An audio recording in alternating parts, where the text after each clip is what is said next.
Les aléas du direct ici depuis la Pescalune 2013 avec l'ambiance qui monte. Les 100 chevaux sont partis. On va les retrouver dans un instant avec Patrick Mallet. J'en profite pour vous présenter nos nouveaux invités. Il y a beaucoup de monde ce soir avec nous et c'est super. Stéphanie Mazet, bonsoir, vous êtes magnifique. Magnifique arlésienne. C'est la tenue arlésienne ou c'est une variante? C'est la tenue arlésienne. C'est la tenue arlésienne. Vous la portez magnifiquement avec le ruban là. C'est ça, le ruban bleu authentique. Alors vous êtes de l'association Art Tradition Culture Camargue. Oui. Vous êtes la présidente? Oui. Bravo, chère présidente. Alors vous avez vos membres qui vous accompagnent. Denis Breton qui est avec vous. Vous c'est le club taurin Goya. Hein. Voilà, club taurin Goya. Alors Goya, c'est pas pour le peintre, c'est pour le taureau, hein, on est d'accord? C'est pour le taureau et c'est pour le peintre aussi. C'est pour les deux. Voilà, c'est un club taurin à deux vitesses, camarguaise et espagnol. Camarguaise et espagnol. Et puis en face de vous, Jean-Maurice, c'est ça? Alors là, je sais pas de quel club. Le club de la Cocarde, 100 ans cette année. 100 ans pour le club de la Cocarde cette année. Vous voyez qu'on a un beau plateau de club taurin avec encore un club taurin avec Jean-Georges. Vous, c'est le club taurin? Bonsoir, c'est le club taurin Goya, plus particulièrement sur la partie tauromachie espagnole. Ah voilà, c'est pour ça. Moi, j'avais dit, on associe les deux tauromachie. C'est votre binôme. Ouais. Et puis à vos côtés, Stéphane Dalle. Alors vous, c'est formidable parce que tout à l'heure, on aura votre compagne. Oui. Qui s'occupe notamment de l'animation des associations. Tout à fait. Au sein de la municipalité de Lunel. Et vous, vous occupez de tauromachie espagnole. De tauromachie espagnole, j'ai la chance de diriger le club taurin, la Peña Taurine Litri, qui est investi dans le Raid de Pescalune avec d'autres clubs, dans l'organisation notamment de Novillade et de Bodega lors de et de la celle Pescalune. donc, qui se déroulera ici. Exactement. Ce sera ce dimanche. Hein. C'est ce dimanche, exactement. Je pense qu'on en reparlera. Alors en attendant, on prendra pas une pause, mais on s'arrêtera dès qu'on aura à l'image les 100 chevaux qui sont en train de faire le tour des arènes. Patrick, vous êtes où, Patrick? Je suis là, Pierre-Paul, je suis là, toujours fidèle au poste. On attend les chevaux, alors que quelques gouttes tombent et nous rafraîchissent, ça fait du bien, un petit peu, mais il fait soleil en même temps. Pour vous rafraîchir, vous n'êtes jamais le dernier, ça je le sais. Non, mais là c'est naturel et c'est la pluie fine qui tombe, un brumisateur naturel, ça fait du bien. Et les chevaux sont partis, donc on les attend, ils sont là d'ici 1 à 2 minutes. Ne vous retournez pas, ils sont derrière vous là. C'est vrai? Non, ça va, c'est les jeunes, ils sont là. Stéphanie Mazet. On va voir à l'image cette exposition que vous proposez ici à Lunel. Alors on va situer où et on va dire de quoi ça parle. Alors, en fait, c'est une exposition qui est organisée par le Trophée Pescalune. Donc, nous faisons partie au sein du Trophée Pescalune, Denis, Jean-Maurice et moi-même de la commission communication. C'est la raison pour laquelle nous avons participé à ce projet. Et donc, cette exposition se déroule pendant 2 mois et demi. Donc du 13 juillet au 15 septembre, à la salle Feuillade à Briques à Lunel.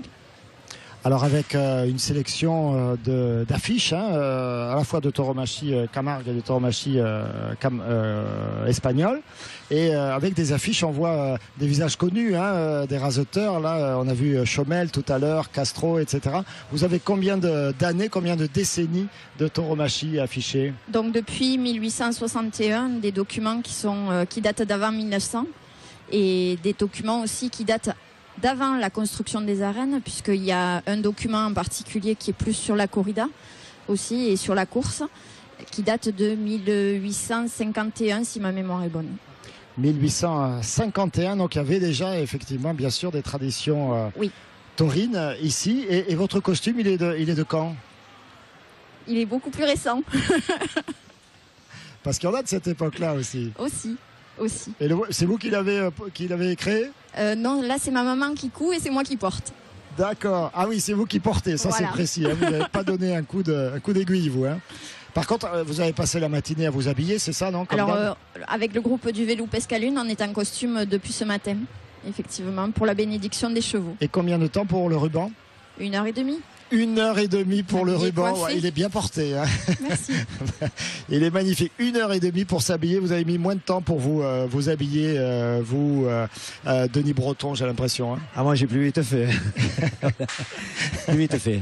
Ouais, je les admire. En même temps, je ne sais pas pourquoi, mais j'aime autant regarder votre voisine que vous. Mais vous êtes très bien aussi. Vous êtes très bien. Merci. Alors racontez-moi, Denis, le club taurin Goya. Alors vous, le volet Camargue, Oui, moi je suis plutôt Camargue. D'ailleurs, la corrida, je ne suis pas trop j'ai une commission corrida au niveau du club qui est constituée de Jeannot Georges, donc Alain Gauthier, André Guerrero et René Bruyat. Mais ça, il en parlera. Voilà, Jeannot en parlera. Et notre club a participé aussi à l'exposition, au montage de cette exposition. Voilà. Alors en quoi ça consiste votre activité? Vous vous réunissez de temps en temps, vous dites tiens on va organiser quelque chose et puis après vous dites ah bah tiens si on ouvrait une bouteille et puis si on mangeait un morceau, on fait partie du Trophée Pascalune, donc avec plusieurs clubs de Lunel, 9 clubs et associations. On fait partie du Trophée Pascalune et dans ce cadre-là on organise des courses du Trophée Pascalune. On participe financièrement aux courses du trophée. Et oui, bien sûr, après, on fait aussi des apéros, des déjeuners, des apéros, ça fait partie. On avait un commentaire tout à l'heure, notamment de Jackie Siméon. Vous en avez pensé quoi de la course de cet après-midi? J'en ai pensé, j'ai vu la course que je m'attendais à voir, sans plus. Voilà, c'était moyen, mais en même temps, il y a des promesses pour samedi. Ce sera meilleur samedi.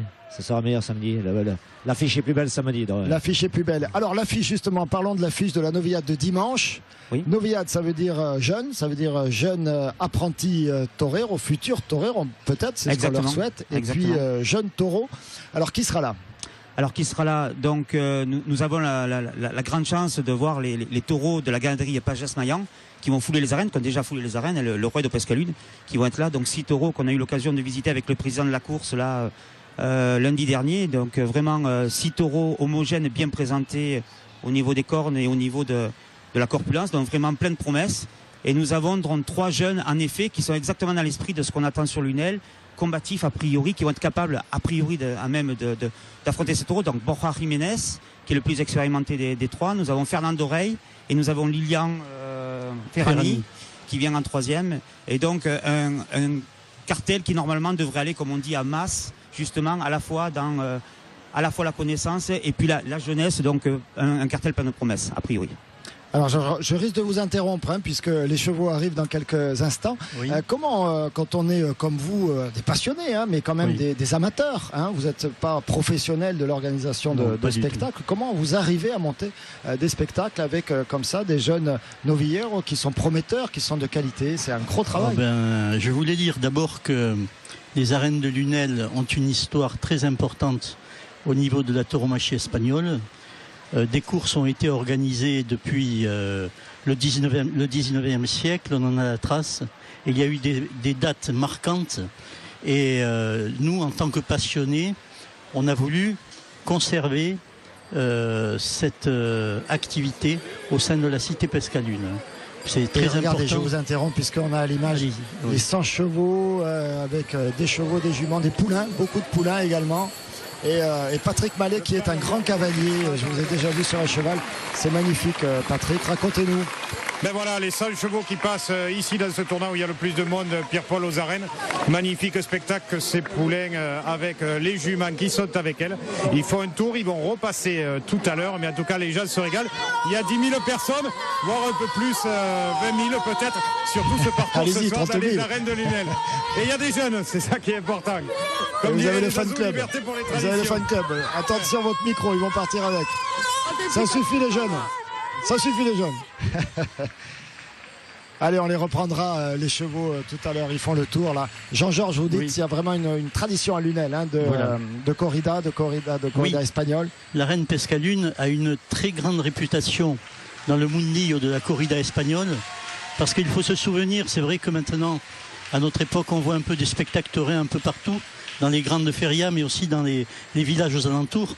Mais dans les années 50-60, à part les grandes villes de feria, il n'y avait pas beaucoup de villes comme Lunel pour organiser des corridas ou des noviades. Et on a la réputation, Lunel, d'avoir reçu en tant que novillero, ça veut dire apprenti avant d'être matador, on a eu la chance d'avoir toutes les grandes figures qu'on connaît actuellement, Niño de la Capea, José María Manzanares, José Antonio Campuzano, Espartaco, Victor Mendes, enfin Nimeño II qui est venu à plusieurs reprises. À l'époque, tous les beaucoup de grands toreros qui ont marqué toutes les figures, les 30 dernières années pendant les années passées en novillade à Lunel. Pendant les années 60, toute la génération des toreros français, avec Simon Casas, Nimenio 1, Nimenio 2, qui se sont produits dans ces arènes. Donc il y a une très grande tradition, très forte tradition, et on se bat et on espère pour conserver, pour la maintenir et la conserver. Voilà. Mais on tient. Ça a l'air de fonctionner, hein, puisque vous êtes plusieurs associations. Ça a l'air de bien fonctionner. C'est difficile, mais on fait tout pour que ça fonctionne. Voilà. On donne de notre temps et on s'investit. Voilà, auprès de la municipalité. Et voilà, et on analyse la manière de monter le spectacle taurin pendant la fête de Lunel. Ce qu'on peut ajouter aussi, hein, c'est que vous faites le choix d'un élevage français.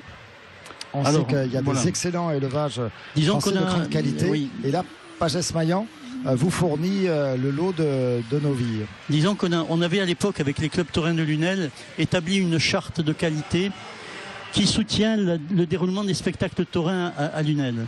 Donc on était parti sur la novillade parce que les arènes sont très adaptées pour le déroulement de novillades. Et ensuite, on avait demandé des critères. D'abord, des élevages français pour favoriser cette activité dans la région et garder quand même un sérieux au niveau de présentation des taureaux. Et ensuite, compte tenu des places limitées dans l'arène, des jeunes inconnus, des jeunes qui ne se sont jamais produits encore dans notre région et qui attirent l'intérêt des aficionados pour venir les découvrir et les voir. Alors, voilà, une prise de risque avec c'est ce que nous recherchons et avec vos choix pour intéresser l'aficionado. Voilà. Jean-Maurice, ce que l'on voit à l'image là, les 100 chevaux, c'est vraiment Lunel, ça, c'est vraiment la Pescalune. Oui, c'est nos traditions quand même. Hein. Les 100 chevaux, les 100 taureaux, c'est quelque chose qui fait partie de Lunel, de ce qu'on aime, quoi. Sinon, on ne serait pas là, tous, tous, que ce soit aussi bien corrida, parce que bon, je ne suis pas spécialiste au corrida, mais on est complément, quoi. La corrida et la course camargue, on est complément, parce qu'on se défend l'un de l'autre, quoi. On défend la corrida et les gens de corrida. Il faut défendre toutes les tauromachie ensemble, hein.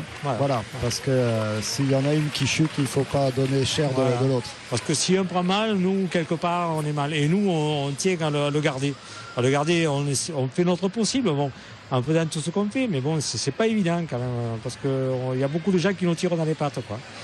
Mais on voit que vous êtes motivés, mobilisés les uns et les autres. Merci beaucoup d'être venus sur notre plateau. On donne rendez-vous pour l'exposition, ce sera tout l'été. Donc c'est tout l'été avec 3 soirées d'animation. Juste, je voulais rajouter que l'exposition présente aussi bien les 150 ans d'histoire au niveau course camarguaise que corrida. Que corrida, hein, on l'a dit, on l'a vu d'ailleurs voilà. À l'image. Et donc on vous donne rendez-vous à la fois le 25 juillet, jeudi 25 juillet, le jeudi 8 août et le jeudi 29 août à 19h à la salle Feuillade. Et donc pour une soirée camarguaise, corrida et film. Merci beaucoup à tous les 5. On marque une nouvelle courte pause. Et puis on se retrouve pour une dernière partie. Et oui, il faudra bien que ça s'arrête à Lunel, bien sûr. À tout de suite.